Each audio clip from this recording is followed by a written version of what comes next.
Welcome back to the Joy in the Dark podcast. I'm your host, Joy Felicity, and this is my co-host, Sophie Isadora. And we are here to talk about the importance of giving back in charities that we think are important to add to events.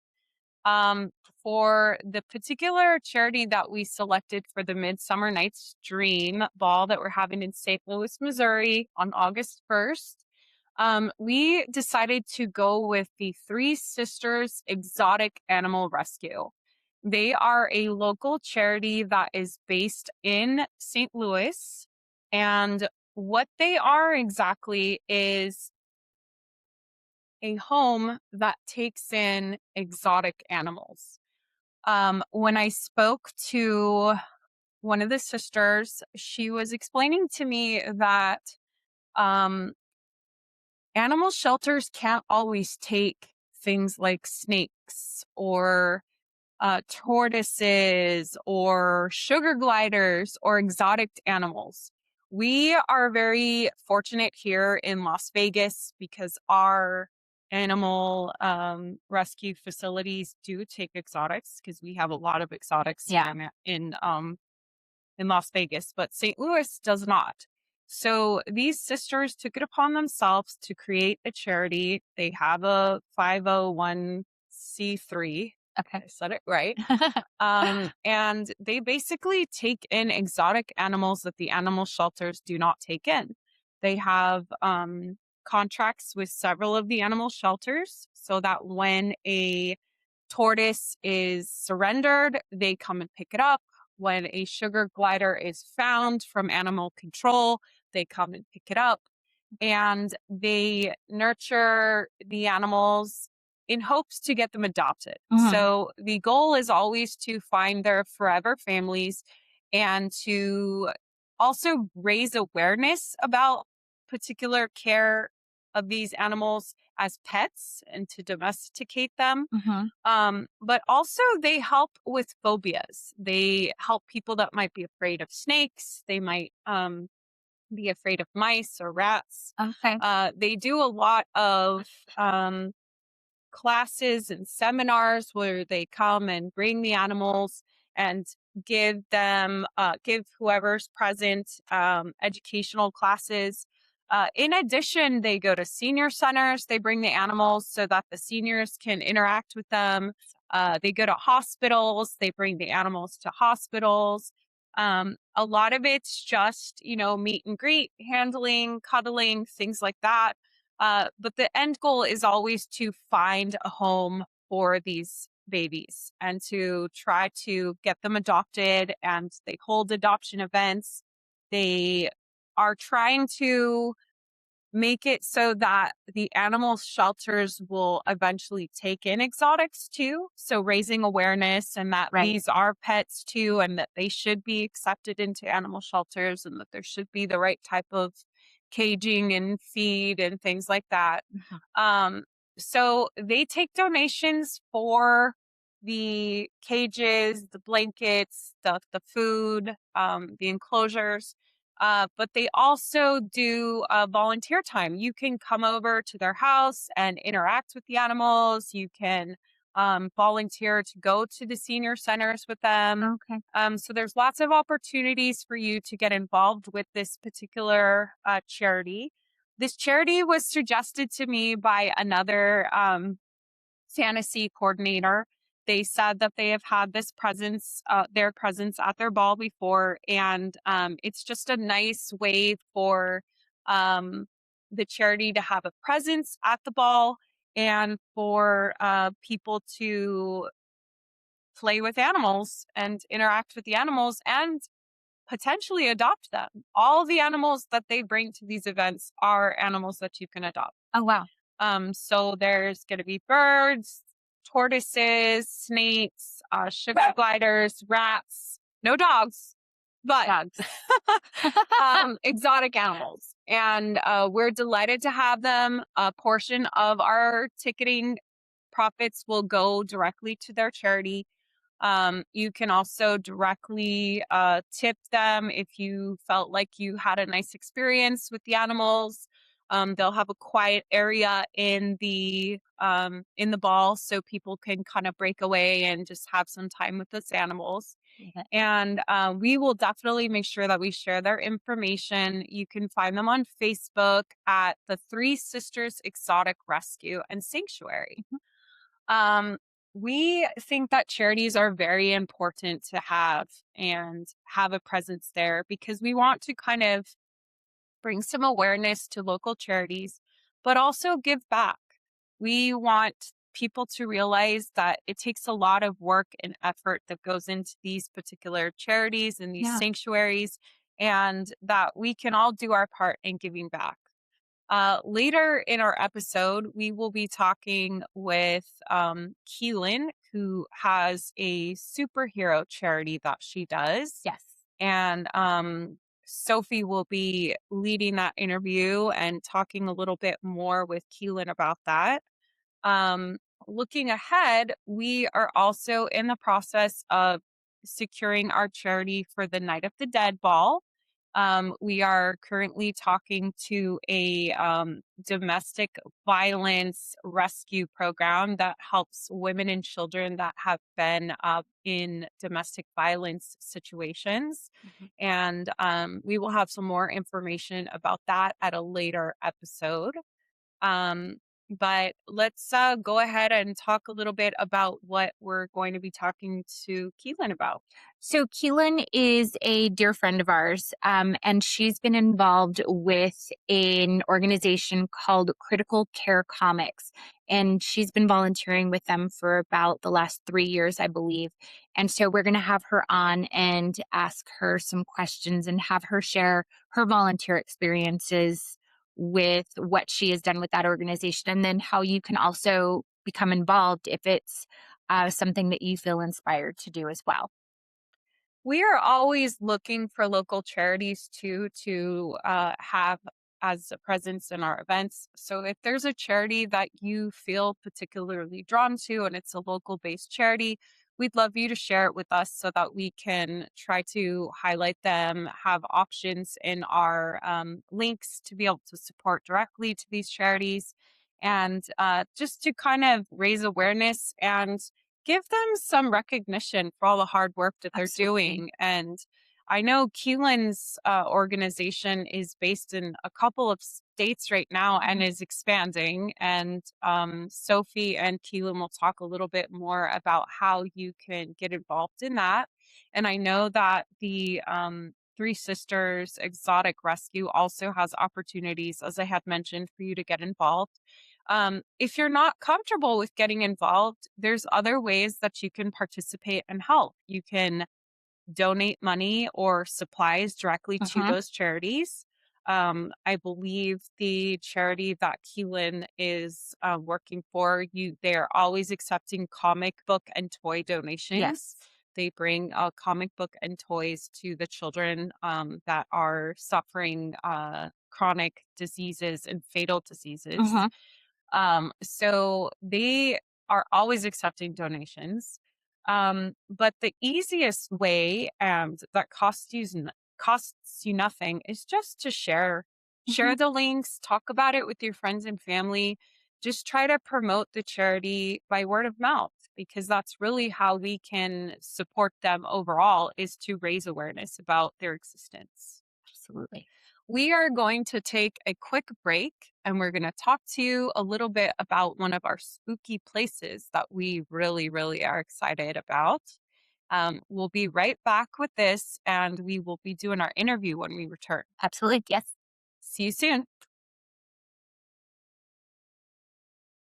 For those who believe every good story begins with a creaking door, make sure Buffy's Book Boutique is on your list the next time you're in Las Vegas.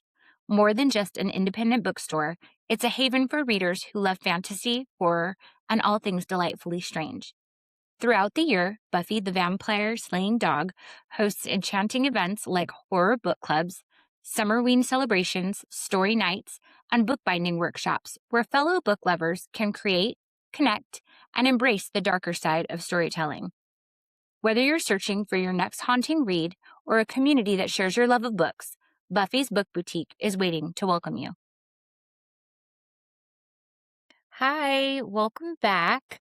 Today we have a guest on our show. Her name is Keelan Polopoulos, and she's a volunteer with Critical Care Comics here in Las Vegas. Critical Care Comics is a Las Vegas based nonprofit organization founded in 2012. And they bring joy to kids in hospitals with superhero visits, with comic book deliveries. And the organization has now expanded from Las Vegas into New York and North Carolina also. Thank you. I'm really excited to be here on the show and talking about probably one of my favorite things to talk about. Okay, so let's get right into it. Could you tell us a little bit about yourself and how you became involved with Critical Care Comics? Well, I'm Keelan, and I do a lot of cosplaying. I meet up at different cons with friends. There's local bars here that do cosplay nights, and that's kind of where I really started. Was just during COVID. I had tons of costumes, and I wanted something to do with them, and so I just started making more that were tailored towards cosplaying and getting back into like doing cons and fun events once everything opened back up. I met Critical Care Comics, actually, had heard a little bit about them. I had a friend that was part of live action role play, and she had told me and she mentioned, this is something me and my partner would be really interested in doing. We were very big into superheroes. He loved Thor. And it was always kind of on our back burner list of like, yeah, we want to check this out. But we never got a chance to.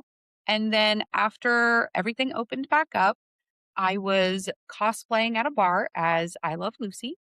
And at the time, he was the vice president. He apparently was a big I Love Lucy fan too. And we just got to chatting. And I found out about his charity that he was part of. And I was like, wait a second. I know about that charity. I've heard about you guys. And he was like, well, then where have you been? Why haven't you signed up? And I was like, you know what? I should be signing up. So I did. I went and filled out my application to become a volunteer. And he just kind of got me pushed to finally take that last step. So that was your sign. That was my sign. He came back around and brought it to me. So, can you share with us what goes into becoming a character volunteer? Oh gosh. Picking a character that you love, that you can resonate with, that inspires you, that you maybe grew up with, if you're into comics, and just kind of finding that place that you can be. So it's very much like cosplaying. A lot of cosplayers, we like to pick cosplays that resonate with us. So we pick characters or shows, and it's kind of the same thing if you're doing charity. Is you are more interested in playing a character that you have a connection with that you love. So that's kind of where it started with me for picking Power Girl. Okay. So then when you joined the group, what happens next in the process? So my initial application was not actually to be a hero. I started out as just a regular volunteer. I want to say about a year in, I had finished up my costume. I had always had a costume in mind, but there's a second application that you can do to become a hero volunteer. You show them your costume, they take a look at it, make sure that it kind of fits what is known for that character, either in comics or TV or movies. And then they have you do kind of like a little interview on a video. They give you a prompt. Your prompt might be, you're on a visit with a kid in a hospital, and here's what their day looks like. Give me your response, your interaction to this kid's situation.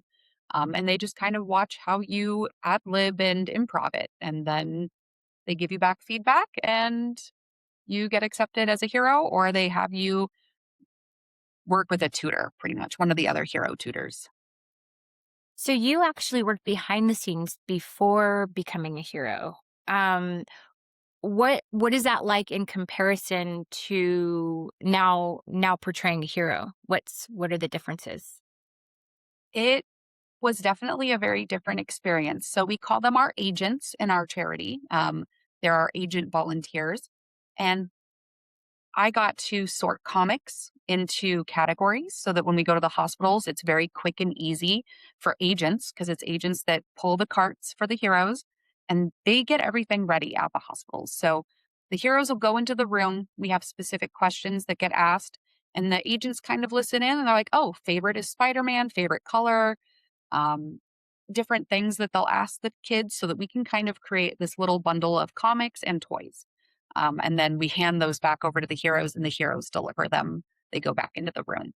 Um, so there's a lot of organization behind the scenes that goes into that. We have to organize the toys by age groups, organize the comics by age groups, by types, DC, Marvel, what types of heroes might be going on a visit. A lot of agenting is also taking all of our photos. So, all the photos on Critical Care's site, all of them on the Facebook or Instagram, those are all taken by agent volunteers. They step in with their cameras, they're the ones getting the shots, getting people to pose, making sure that we have consent for photos to be shared, or if we're just doing photos for the families to keep. So, it's a lot of like behind the scenes work that make being a hero easier to do. I could never go on a visit as a hero without an agent. I just don't know how I'd manage all of that work by myself. I wouldn't be able to. So we rely heavily on our agents to be there to support us on these visits. So, kind of like a handler. Yeah, definitely. And it sounds like there's just as many opportunities for agents as there are for heroes, right? Like, or maybe even more. 100%. And we are always looking for more agents. I even have stepped in every once in a while to still agent myself. So even if you have a hero, sometimes when you volunteer for an event, they need more agents and they're like, hey, we're going to pull you in as an agent again. And so I've gotten to do agenting again. So earlier, when you said that during the interview process, they give you a scenario to respond to, is the response that you have to give to the scenarios, are those in character? It is. It is in character. Kind of think of it. It's so funny. I have never thought of being like a cast member at like a theme park, but think of it very much like that. I felt like I was trying to become a cast member. They want to ask a little bit about your character. Where are you from as, Power Girl? Who are you?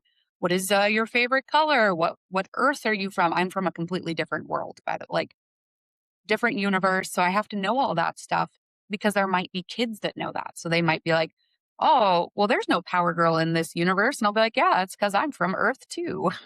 So it's like, you have to be able to give that information to the kids.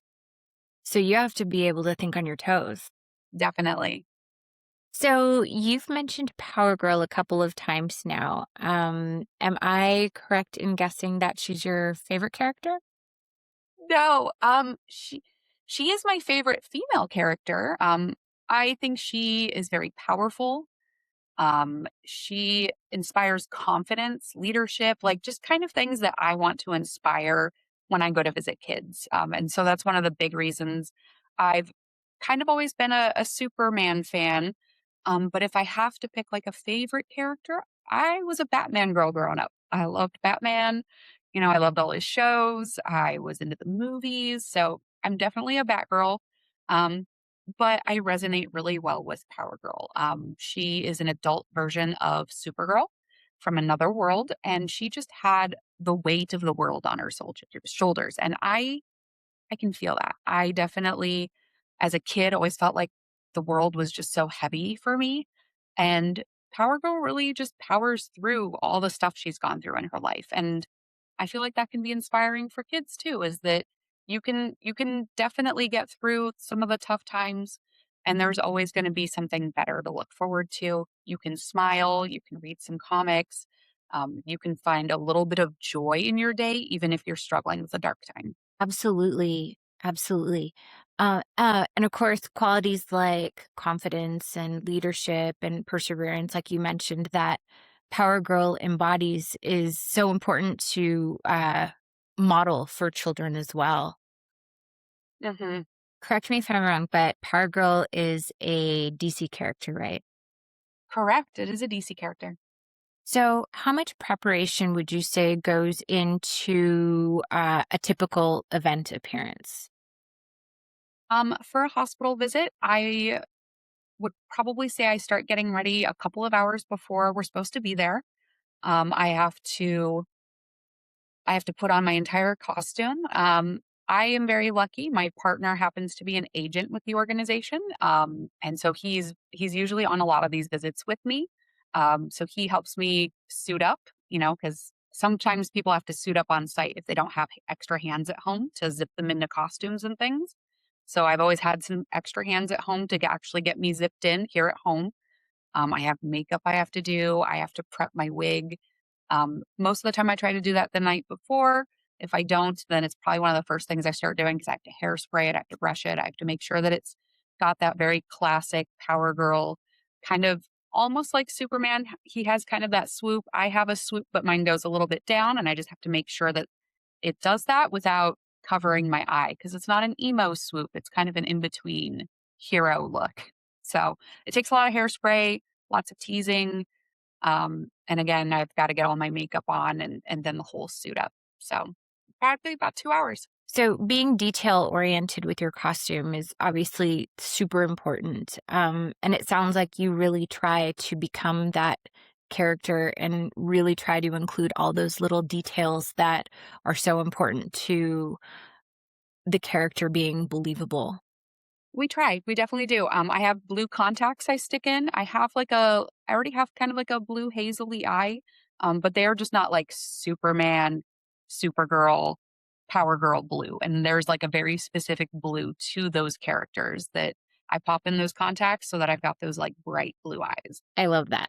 So, you've been with Critical Care Comics for a few years now. Can you share a moment with us that has stayed with you long after a visit? I always like to prepare people as heroes. We are going in to see kids kind of at a very low moment in their life. This is stuff that is heavy. Um, it is scary for them. They aren't having the best days. Sometimes these kids haven't smiled in weeks. And we come in there and we bring them these, 28-page comics that are going to add maybe a brief smile to them for a moment. And our goal is always to make them smile. But some of those rooms are just very heavy. I have come home after some rough visits to hug my own kids because I feel blessed to have healthy, happy kids. Knowing that I run off for several hours in my day on a weekend to try to help other kids feel just a little bit better. And those moments really stick with me. They can be very emotional. On the flip side, I've had some amazing visits where I've met just some amazing kids that are not letting life get them down and are so happy to see us there. They are having an amazing day. You wouldn't even know the difference between, my kids at home and some of these kids and how persevered they've just gone through this whole process. And I think that that sticks with me too, because you can clearly see the impact that these visits have, where these kids just have this joy. Um, that they're persevering through a dark moment. And so, both of those types of visits stick with me, the really bright ones and then the ones where those kids really needed me today. So, those visits stick with me. I would imagine coming home from a day of volunteering probably is a mixture of a bunch of emotions. Definitely. I sometimes come home and I take a nice hot shower with steamers that have nice smells and scents. And, you got to take care of yourself. You have to relax. Enjoying cups of coffee. A lot of us heroes and agents, we meet up after visits. We have lunch. We hang out. We try to brighten each other up for our day. So It's probably so important to have that camaraderie and that built-in support system with the people that you volunteer with.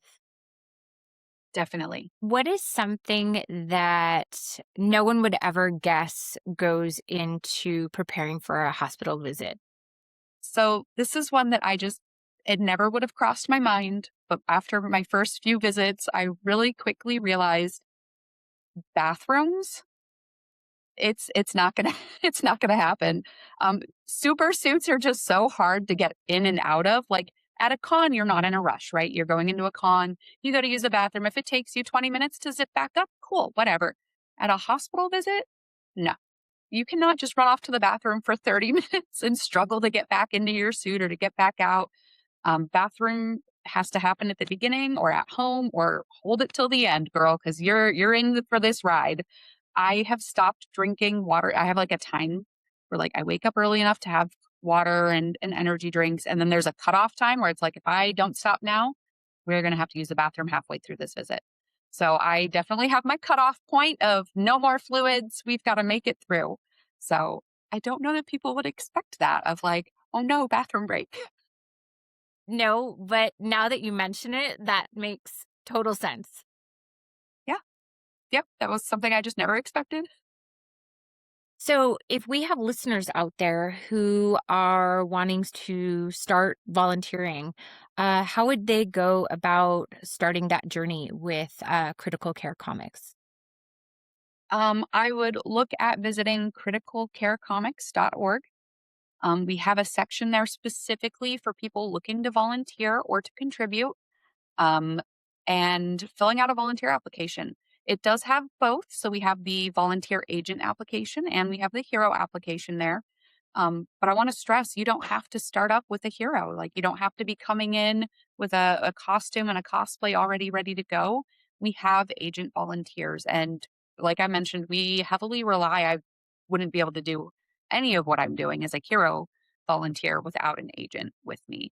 Um, we do have, as you mentioned, our locations in New York, North Carolina.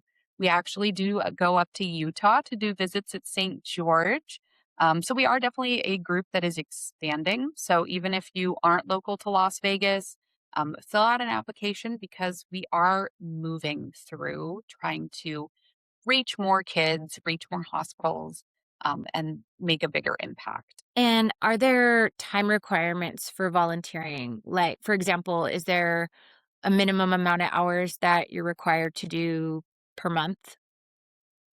With our charity group, I don't know how it is for other groups because there are so many for different groups. Ours is very like when you are able. We schedule ourselves. So there's an entire calendar system, and our calendar operator, she schedules out like almost a month in advance, like with hospitals, with child life specialists. And when she does that, you can go into the calendar and you can hit the I'm willing to attend. You might have 8 people sign up, but they may only pick about 4 to 5. Um, and that's usually about a normal number for a hospital visit. And they'll let people know who got selected. And so, like, it's really based off of what are your availability. Like, there are weekday visits that happen all throughout the week. I've never been on a weekday visit. I have a weekday job. I don't get off till 6 p.m. A lot of those hospital visits are happening at 2 or 3 o'clock, and I'm just never going to be there for those. I do a lot of the weekend visits, and sometimes I sign up for, you know, my entire weekend is gone, and sometimes I only do a couple of weekends here or there if it's a busy month for me in my regular day life with my kids. So it's very much a what are you able to give us, because they'll put you to work wherever they need you. So if you have the availability, they're grabbing you and putting you in spots. I love it. I love it. Okay, so we're going to wrap up our interview with some rapid fire questions. But before we do that, is there anything else you want to share about cosplay volunteering or just volunteering in general?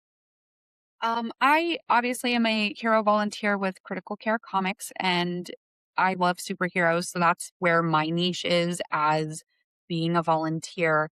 Um, but I just want to mention, because I do a lot of these types of talks for cons, and a lot of the times I sit up there with a panel of other charities who do cosplay volunteering. And I am such a big advocate for uh, cosplay and what you can do in your community with it, because there are so many other charity groups besides just Critical Care Comics that does heroes. So if you're not big into heroes and you're more of a Star Wars fan, you're a Star Trek fan, you'd rather be a princess, you're more into princesses than you are into heroes. I promise you, look around locally, you may find a charity group that works with what your interests are. I'm passionate about being Power Girl, and that shows for the kids. If I was Ariel and I'm not as passionate about being Princess Ariel, the kids notice. They know that you're passionate or not about what you're cosplaying as. And so that's a very big thing to express is just being a part of a 501c3 that's all donation and volunteer work. We don't get paid for any of this. Finding a group that works for you where you can impact your community. There are so many of us out here. Keelan, thank you so much for sharing your experiences with us today. And hopefully, we have found some listeners out there who are inspired to volunteer and become heroes themselves. Um, all right. Are you ready for some rapid fire? I am. Okay. So you already mentioned this one, but once again, favorite superhero, Batman. favorite villain, Ooh, probably the Joker. Marvel or DC, Marvel. cape or no cape, Cape. the character that you would love to portray someday. Emma Frost. Okay, that's a popular one actually over here. Both of us have talked about possibly doing that for a Halloween costume at different times. Last question. What is one word to describe volunteering? Love. Perfect. Perfect. Once again, we're going to share the information for Critical Care Comics. You can find them on Facebook and Instagram at Critical Care Comics. Their website is criticalcarecomics.org if you're looking to volunteer. Thank you again, Keelan, for coming on today and sharing such a wonderful organization with us. It meant the world to us. Thank you. Perfect. Thank you, guys. Thank you so much, Keelan, for coming onto the show with us today and telling us all about the amazing work that you do for this particular charity. And thank you, Sophie, for conducting that interview. That was amazing. Um, we're always looking for new charities to sponsor, to showcase, to promote. And if you have a charity that you want to share with us, please, drop it in the comments, send us an email. We were so pleased to be able to sponsor and give donations to the Three Sisters Exotic Sanctuary. They are always looking for volunteers, looking for donations, looking for adoptions. Those are definitely ways that you can help if you are in the St. Louis area. And thank you again for coming on the show with us today. Look forward to seeing you all soon. And Sophie, could you give our socials for our adoring Absolutely. fans? You can follow Joy at Joy in the Dark on Instagram. You can follow me at the Sophie Isadora on Instagram. You can follow both of us at Joy in the Dark Productions on Instagram, as well as TikTok, YouTube, and Spotify. Thanks so much. And we look forward to seeing you next week.